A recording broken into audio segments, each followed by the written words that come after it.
Hi guys, welcome back to Prasanna Dinesh YouTube channel. Guys, super Sunday with Sudeep ಅದನ್ನು ಮೊದಲೇ promo ಬಿಟ್ಟಿದ್ದಾರೆ. ಈ ಪ್ರೋಮೋ ರಿವ್ಯೂ ಮಾಡ್ಕೊಂಡು ಬನ್ನಿ. ಅದಕ್ಕಿಂತ ಮುಂಚೆ ನಮ್ಮ ಚಾನಲ್ ಫಸ್ಟ್ ಟೈಮ್ ನೋಡ್ತಾ ಇದ್ದೀರಾ ಅಂದರೆ ದಯವಿಟ್ಟು ಸಬ್ಸ್ಕ್ರೈಬ್ ಮಾಡ್ಕೊಂಡು ವಿಡಿಯೋ ನೋಡಿ ಅಂತ ಹೇಳ್ತಾ ಬನ್ನಿ ಬೇಗ ರಿವ್ಯೂ ಮಾಡ್ಕೊಳ್ಳೋಣ.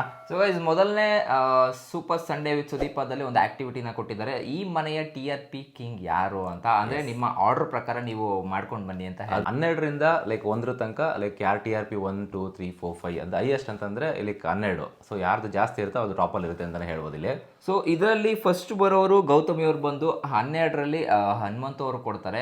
ಯಾಕಂದರೆ ಈಗ ಸದ್ಯಕ್ಕೆ ಅವರೇ ಒಂದು ಸ್ವಲ್ಪ ಬಸ್ಸಲ್ಲಿ ಇರ್ಬೋದು ಅಂತ ಅವ್ರಿಗೆಲ್ಲ ಗೊತ್ತಾಗಿದೆ. ಆ್ಯಂಡ್ ಮೋರೋವರ್ ಅವ್ರ ಮನೇಲಿ ತೊಡಗಿಸ್ಕೊಳ್ಳುವಂಥ ರೀತಿ ಏನಿರುತ್ತೆ ಸೊ ಚೆನ್ನಾಗಿದೆ. ಆ್ಯಂಡ್ ಮೋರೋವರ್ ಕಾಮಿಡಿ ಮಾಡ್ತಾರೆ, ಅವ್ರ ಜೊತೆ ಕ್ಲೋಸ್ ಆಗಿದ್ದಾರೆ ಅಂತ ಕೊಟ್ಟಿದ್ದಾರೆ. ನನಗೆ ಗೊತ್ತಿಲ್ಲ ಇದು. ಆ್ಯಂಡ್ ಇದಾದ್ಮೇಲೆ ನೆಕ್ಸ್ಟ್ ಬರೋದು ಯಾರಪ್ಪ ಅಂತಂದರೆ ಭವ್ಯಗೌಡ ಅವ್ರು ಬರ್ತಾರೆ. ಆ್ಯಕ್ಚುಲಿ ಭವ್ಯಗೌಡ ಅವ್ರು ಬಂದು ಫಸ್ಟಲ್ಲಿ ಕೊಟ್ಟಿರೋದು TRPಯಲ್ಲಿ ಇವರು ಉಗ್ರ ಮಂಜೂರು ಕೊಟ್ಟಿರ್ತಾರೆ.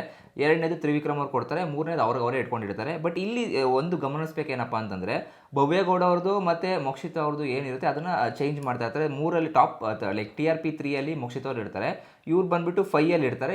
ಅದನ್ನು ಚೇಂಜ್ ಮಾಡ್ತಾ ಇದ್ದಾರೆ. ಸೊ ನೋಡೋಣ ಏನಾಗುತ್ತೆ ಎತ್ತಕತೆ ಅಂತ ಇವತ್ತಿನ ಎಪಿಸೋಡಲ್ಲಿ ಗೊತ್ತಾಗುತ್ತದು. ಆ್ಯಂಡ್ ಇನ್ನೊಂದೇನಪ್ಪ ಅಂತಂದರೆ ನೆಕ್ಸ್ಟ್ ಬಂದು ಶಿಶಿರ್ ಅವ್ರು ಬಂದು ಮತ್ತೆ ಲೈಕ್ ಐಶ್ವರ್ಯ ಇರೋರನ್ನ ಫಸ್ಟಲ್ಲಿ ಇರ್ತಾರೆ. ಅವ್ರನ್ನ ಚೇಂಜ್ ಮಾಡಿ ಟಾಪ್ 5 ಇಕ್ಕಿ ಗೌತಮಿ ಮತ್ತು ಮೋಕ್ಷಿತಾ ಇರೋರನ್ನ ಮತ್ತೆ ಚೇಂಜ್ ಮಾಡ್ತಾರೆ. ಇದು ಶಾಕಿಂಗ್ ನನಗೆ.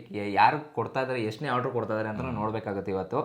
ಆ್ಯಂಡ್ ಗೈಸ್, ಈಗ ಮೇನ್ ಮ್ಯಾಟ್ರಿಗೆ ಬರೋಣ. ನೆಕ್ಸ್ಟ್ ಬರೋದು ರಜತ್ ಅವರು. ಹನುಮಂತ್ ಅವ್ರಿಗೆ ಹೇಳ್ತಾರೆ ಲೈಕ್ ಇಲ್ಲಿ ಹನುಮಂತ್ ಅವರು ಪ್ರೊಫೆಷನಲ್ ಕಿಲಾಡಿ, ಸೊ ಅವ್ರಿಗೆಲ್ಲ ಗೊತ್ತು ಬಟ್ ಏನೂ ಗೊತ್ತಿಲ್ಲ ಅನ್ನೋದರ ಆ್ಯಕ್ಟ್ ಮಾಡ್ತಾ ಇದ್ದಾರೆ ಅನ್ನೋ ರೀತಿಯಲ್ಲಿ ಹೇಳಿದ್ರು ಅವರು. ಸೊ ಗೈಸ್, ನಿಮ್ಗೆ ಅನ್ಸುತ್ತೆ ಹನುಮಂತು ಈಗ ಸದ್ಯಕ್ಕೆ ಇಷ್ಟು ದಿನ ಆದಮೇಲೆ ಗೇಮ್ ಎಲ್ಲ ಅರ್ಥಕೊಂಡು ಆ್ಯಂಡ್ ನೆನ್ನೆ ಕೂಡ ಕಿಚ್ಚ ಸುದೀಪ್ ಸರ್ ಒಂದು ಹೇಳಿದ್ರು, ಯಾವಾಗ್ಲೂ ಕೂಡ ಲೈಕ್ ಗೋಲ್ಡ್ ಸುರೇಶ್ ಅವ್ರನ್ನೇ ಟಾರ್ಗೆಟ್ ಮಾಡ್ತಾ ಇದ್ರು ನಾಮಿನೇಷನ್ಗೆ, ಯಾಕೆ ಬೇರೆ ಯಾರು ತಪ್ಪು ಮಾಡಲ್ವಾ ಅಂದರೆ ಲೈಕ್ ಹನುಮಂತು ಏನಾದರೂ ಸೇಫ್ ಗೇಮ್ ಆಡ್ತಾ ಇದ್ದಾರೆ ಅಂತ ಅನ್ನಿಸ್ತಾ ಇದೆಯಾ? ನಿಮ್ಮ ಪ್ರಕಾರ ಅನಿಸುತ್ತೆ ಕಮೆಂಟ್ ಮಾಡಿ ತಿಳಿಸಿ ನೋಡೋಣ. ಆ್ಯಂಡ್ ಇದಾದ್ಮೇಲೆ ನೆಕ್ಸ್ಟು ನಮ್ಮ ಗೋಲ್ಡ್ ಸುರೇಶ್ ಮಾವ ಬರ್ತಾರೆ. ಆ ಗೋಲ್ಡ್ ಸುರೇಶ್ ಮಾವ ಬಂದ್ಬಿಟ್ಟು ಮತ್ತೆ ರಜತ್ ಅವರು ಕೊಡ್ತಾರೆ. ರಜತ್ ಅವ್ರಿಗೆ ಯಾಕೆ ಕೊಡ್ತಾರೆ ಅಂತಂದರೆ ಒಂದು ರೀಸನ್ನು, ಅವರು ಈ ಮನೆಗೆ ಬಂದು ಒಂದೇ ಲೈಕ್ ಅಂದರೆ ಅಂಥ ಕಾಂಟ್ರಿಬ್ಯೂಷನ್ ಇಲ್ಲ ಅವ್ರ ಹತ್ರ ಅಂತ ಹೇಳ್ತಾರೆ. ಬಟ್ ನೆಕ್ಸ್ಟ್ ಅವ್ರು ಬಂದು ರಜತ್ ಅವರು ಅವ್ರಿಗೆ ಮತ್ತೆ ಅದನ್ನೇ ರೀಸನ್ಸ್ ಕೊಡ್ತಾರೆ. ನೀವು ಅವತ್ತೊಂದು ದಿನ ಏನು ಬಾಗಿಲು ಹೊಡ್ಕೊಂಡು ನಾನು ಮನೆಗೆ ಹೋಗ್ತೀನಿ ಅಂತ ಸೌಂಡ್ ಮಾಡಿದ್ರು, ಅದಾದ್ಮೇಲೆ ನಿಮ್ಮೆಲ್ಲೂ ಸೌಂಡ್ ಕಾಣಿಸ್ಕೊಂತ ಇಲ್ಲ. ನೀವು ಕೊಡ್ದಂಗೆ ನಾವು ಕೊಡ್ತೀವಿ, ನೀವು ನಾವು ತುಂಬ ಕೆಟ್ಟವ್ರೆ ಅಂತಾನೆ ರಜತ್ ಅವರು ಆನ್ಸರ್ಸ್ಗಳು ಕೊಡ್ತಾರೆ. ಅವ್ರ ಹತ್ರ ಆನ್ಸರ್ಸ್ಗಳು ಚೆನ್ನಾಗಿರುತ್ತೆ ಬಿಡಿ. ಅವ್ರ ಹತ್ರ ಎಲ್ಲ ಫುಲ್ ಫೀಡ್ ಮಾಡ್ಕೊಂಡು ಬಂದ್ಬಿಟ್ಟಿದ್ದಾರೆ ಬಿಗ್ ಬಾಸ್ ಮನೆ. ಇನ್ನು ನೆಕ್ಸ್ಟ್ ಉಗ್ರ ಮಂಜೂರು ಬರ್ತಾರೆ. ಉಗ್ರ ಮಂಜೂರು ಗೌತಮಿ ಅವ್ರಿಗೆ ಲೈಕ್ ಕೆಳಗಡೆ ಇಡ್ತಾರೆ. ಅವ್ರು ಕೊಡೋ ರೀಸನ್ ಏನಂತಂದರೆ ಈ ಮನೇಲಿ ಸೌಂಡ್ ಮಾಡ್ತಾ ಇಲ್ಲ ಅಂತ ಒಂದು ರೀಸನ್ ಕೊಡ್ತಾರೆ ಇಲ್ಲಿ. ಮೇ ಬಿ ಹೌದು, ಗೌತಮಿ ಅವ್ರದ್ದು ಅಷ್ಟು ಸೌಂಡ್ ಇಲ್ಲ ಈ ಮನೇಲಿ TRPಗೆ ಹೋಲಿಸ್ಕೊಂಡ್ರೆ, TRP ಕಂಪೇರ್ ಮಾಡಿಕೊಂಡ್ರೆ. ಸೊ ಈ TRP ಅಂತಂದರೆ ಮೇಯ್ನಾಗಿ ಇಲ್ಲಿ ಮಾತಾಡೋದು ಜಾಸ್ತಿ ಇರಬೇಕು, ಗಲಾಟೆ ಇರಬೇಕು, ಸೊ ಎಂಟರ್ಟೈನ್ಮೆಂಟ್ ಇರಬೇಕು. ಈ ಮೂರು ಒಂದು ಉದ್ದೇಶ ಇಟ್ಕೊಂಡು ಆ TRP wise ascending to descending ಅಂತ ಅನ್ನೋದು ಕೊಡಬೇಕಾಗಿರುತ್ತೆ. ಇಲ್ಲಿ ಆ್ಯಕ್ಚುಲಿ ಗೌತಮಿ ಅವ್ರದ್ದು ಅಷ್ಟು ಲೈಕ್ ಇರಲಿಲ್ಲ ಅಂತ ಅನಿಸುತ್ತೆ. ಇಲ್ಲ, ಇದು ಉಗ್ರ ಮಂಜು ಕರೆಕ್ಟಾಗಿ ಹೇಳಿದ್ದಾರೆ. ಯಾಕಂದರೆ ಸೌಂಡ್ ಮಾಡಬೇಕು. ಸೌಂಡ್ ಅಂತಂದರೆ ಇನ್ ದ ಸೆನ್ಸ್ ಇವಾಗ ಚೈತ್ರಾ ಕುಂದಾಪುರ ಅವ್ರನ್ನ ಯಾಕೆ ಯಾವಾಗಲೂ ಟಾಪ್ 3ಯಲ್ಲಿ ನೋಡ್ಬೋದು ನೀವು. ಇಲ್ಲಿ ಎಲ್ಲರೂ ಕೂಡ ಯಾಕೆ ಕೊಡ್ತಾರೆ ಚೈತ್ರಾ ಕುಂದಾಪುರ ಅವ್ರಿಗೆ ಟಾಪ್ 3 ಅಂತಂದರೆ ಕಿರ್ಚಾಡೋದು. ಸೊ ಸೌಂಡ್ ಮಾಡ್ತಾರೆ, ಅದು ಮೇ ಬಿ ಅನ್ನೆಸರಿ ಆಗಿರ್ಬೋದು. ಇವನ್ ಗೋಲ್ಡ್ ಸುರೇಶ್ ಅವ್ರಿಗೆ ಅಷ್ಟು ಕೊಡಲ್ಲ. ಯಾಕಂತಂದರೆ ಗೋಲ್ಡ್ ಸುರೇಶ್ ಅವ್ರು ಸೈಲೆಂಟ್ ಆಗಿರ್ತಾರೆ. ಬಟ್ ಅಂದರೆ ಎಲ್ಲಿ ಕೆಲಸ ಮಾಡಬೇಕು ಅಲ್ಲಿ ಕೆಲಸ ಮಾಡಿಬಿಟ್ಟು ಎತ್ತಿಕೊಂಡು ಬಂದುಬಿಡ್ತಾರೆ. ಚೈತ್ರ ಕುಂದಾಪುರ ಅವ್ರು ಹಂಗಲ್ಲ, ಕಿರ್ಚಾಡ್ಕೊಂಡು ಅಲ್ಲೇ ಬೇಕಾದ್ರೆ ಅಲ್ಲೇ ಬಹುಮಾನ ಅನ್ನೋ ಥರ ಮಾತಾಡ್ತಾರೆ.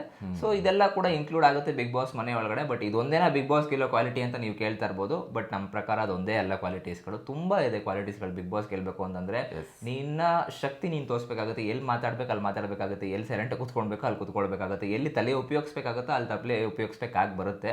ಆ್ಯಂಡ್ ಗೈಸ್, ನಿನ್ನೆ ನಾವು ಆ್ಯಕ್ಚುಲಿ ಅಂದ್ಕೊಂಡಿದ್ದು ಏನೋ ಎಪಿಸೋಡ್ಸ್ಗಳಲ್ಲಿ ಇದಾಗ್ಬಿಡುತ್ತೆ ಅಂತ. ಬಟ್ ಅದನ್ನು ಕಂಪ್ಲೀಟಾಗಿ ಡಿಸ್ಕಷನ್ ಮಾಡೋಣ ಏನೇನಾಯಿತು ಅಂತ. ಸ್ವಲ್ಪ ಲಿಟಲ್ ಬಿಟ್ ಆಫ್ ತುಂಬ ಜನ ಕ್ವಶನ್ಸ್ಗಳು ಮಾಡ್ತಾ ಇದ್ದಾರೆ ಕಿಚ್ಚ ಸುದೀಪ್ ಸರ್ ಬಗ್ಗೆನೇ. ಗುರು ಕಿಚ್ಚ ಸುದೀಪ್ ಸರ್ ಕರೆಕ್ಟಾಗಿ ಕ್ಲಾಸ್ ತಗೊಂಡಿದ್ದಾರೆ. ಏನೇನು ಹೇಳಬೇಕು ಅದೆಲ್ಲ ಕರೆಕ್ಟಾಗಿ ಹೇಳಿದ್ದಾರೆ. ಎಲ್ಲರನ್ನೂ ಯಾವಾಗಲೂ ಬೈಯೋಕ್ಕಾಗಲ್ಲ. ಇವರೇನು ತುಂಬ ಜನ ಕಮೆಂಟ್ಸ್ಗಳು ಹಾಕ್ತಾರೆ ಏನು ಬೈಲೇ ಇಲ್ಲ ಅದಿಲ್ಲ ಅಂತ. ಎಲ್ಲ ಟೈಮನ್ನು ಬೈಕೊಂಡು ಕೂತ್ಕೊಂಡ್ಬಿಟ್ರೆ ಅಲ್ಲಿರೋರು ಕಂಟೆಸ್ಟೆಂಟ್ಗಳು ಗುರು ನೆಕ್ಸ್ಟ್ ವಾರ ಏನು ಮಾಡಲ್ಲ ಅವರು. ಸರ್ರು ಆ್ಯಕ್ಚುಲಿ ಸಖತ್ತಾಗಿ ಮಾತಾಡಿದರೆ ಕ್ವಶನ್ಸ್ ಕೇಳ್ತಿರೋರಿಗೆ ಇದೊಂದು ರೀಸನ್ ಅಷ್ಟೇ ನಿಮ್ಗೆ ಆನ್ಸರ್ ಹೇಳೋಕ್ಕೆ ಇಷ್ಟಪಡೋದು. ಸುದೀಪ್ ಸರ್ಗೆ ಏನು ಅಷ್ಟು ಸೀಸನ್ ಎಲ್ಲ ನಡ್ಸ್ಕೊಂಡು ಬಂದಿದ್ದಾರೆ ಅಂತಂದರೆ ಅವ್ರು ಕರೆಕ್ಟಾಗಿ ಗೊತ್ತಿರುತ್ತೆ ಏನು ಮಾಡ್ತಿದ್ದಾರೆ ಏನು ಬಿಡ್ತಿದ್ದಾರೆ ಅಂತ. ಸೊ ಇದ್ರ ಬಗ್ಗೆ ಎಲ್ಲ ಕಂಪ್ಲೀಟಾಗಿ ಇನ್ನೊಂದು ವೀಡಿಯೋದಲ್ಲಿ ಡಿಸ್ಕಷನ್ ಮಾಡ್ಕೊಂಡು ಬರೋಣ ನಿನ್ನೆ ಎಪಿಸೋಡ್ ಬಗ್ಗೆ. ಆ್ಯಂಡ್ ಸೂಪರ್ ಸಂಡೇ ಸುದೀಪ್ ಲುಕ್ಕಲ್ಲಿ ಸುದೀಪ್ ಸರ್ ಹೆಂಗೆ ಕಾಣಿಸ್ತಾ ಇದ್ರು ಅಂತ ಕಮೆಂಟ್ ಮಾಡೋದು ತಿಳಿಸೋದು ಮರಿಬೇಡಿ. ಸೊ ಸಿಗೋಣ ಮುಂದಿನ ನೋಡೋದಲ್ಲಿ, ಅಲ್ಲಿ ತನಕ ಬಾಯ್.